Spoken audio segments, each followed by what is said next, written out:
If you're thinking about selling your home in El Paso, Texas, one of the first questions that probably comes to mind is how much am I actually gonna have to pay? What is this actually gonna cost you? Not just a rough guess, but what you realistically will walk away after everything is said and done. And the truth is, most home sellers are surprised when they see the full picture. If that's you, you're in the right place. Today, I'm breaking down exactly what it costs to sell a home here in El Paso, Texas, what fees to expect, and how to estimate your net proceeds so there are no surprises at the closing table. What are net proceeds? Well, that's the amount of income that you'll be taking home with you after the sale is completed. I'm Joanne Garcia with your El Paso Homes, and I help homeowners right here in El Paso sell with confidence, with clarity, and we help create a solid plan. So let's start with the biggest cost most people think about: agent compensation. A lot of people don't want to pay a realtor or they don't feel like they should. But just like you and me, we have a job, and our job is to do our best thing to sell your home, to market it, and to get it sold as quickly as possible and negotiate for you and put you in that position to where we do get to your net proceeds and you have a great, big, huge smile on your face. If you ask me, I want you as a client for life. I don't want to just sell a house and walk away. I want to be able to help your grandkids, your cousins, your aunts, your uncles, your family members. I want a relationship for life. In El Paso, like the rest of Texas, commissions are always negotiable. There's no fixed rate, and what you pay can depend on the strategy, the level of service, and what that realtor is going to do for you. It's also going to determine how they position you in the market. So, in most cases, sellers cover to they choose to cover both the listing side and the buyer's agent side. But again, that's something that you can structure based on your goals. That would be a conversation that we would be having. Next up are your closing costs. They are the fees tied to finalizing the sale.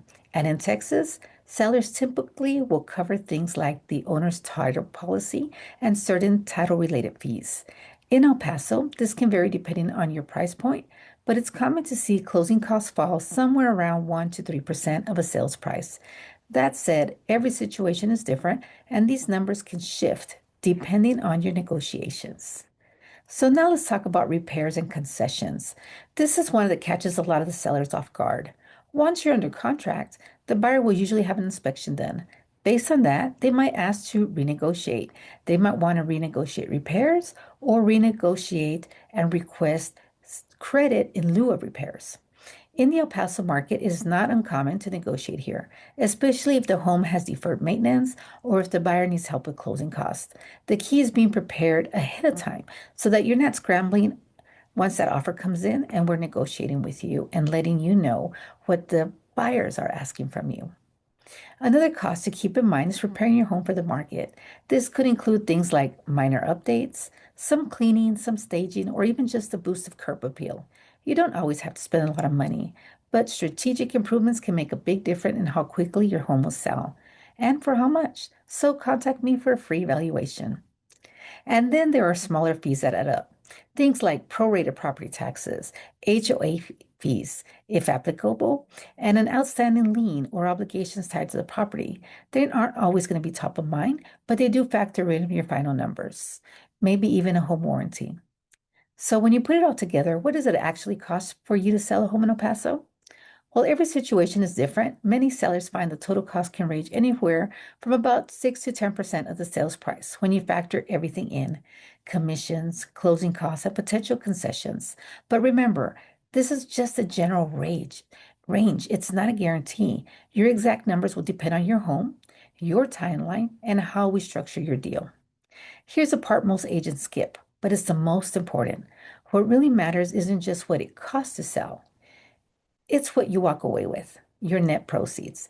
That's the number you should be focused on because two homes can sell for the same price, but the seller can walk away with a completely different amount depending on how the deal was put together and was negotiated.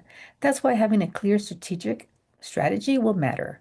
Pricing, marketing, negotiation, it all plays a role in protecting the bottom line. If you're even thinking about selling a home here in El Paso, Texas, the best next step is to get a personalized breakdown of your numbers.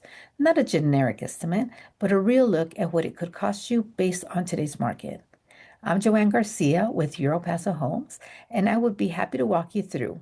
Reach out anytime and let's put something together. Let's go through your plan and see what makes sense for you and the goals that you have in the future, right here in El Paso, Texas. I also help relocate around the world. So, if you're selling your home here in El Paso, Texas, or around the world, even New Mexico, learn what it really costs and what you can net. Just contact me and we'll set up that appointment. I hope you have an amazing day.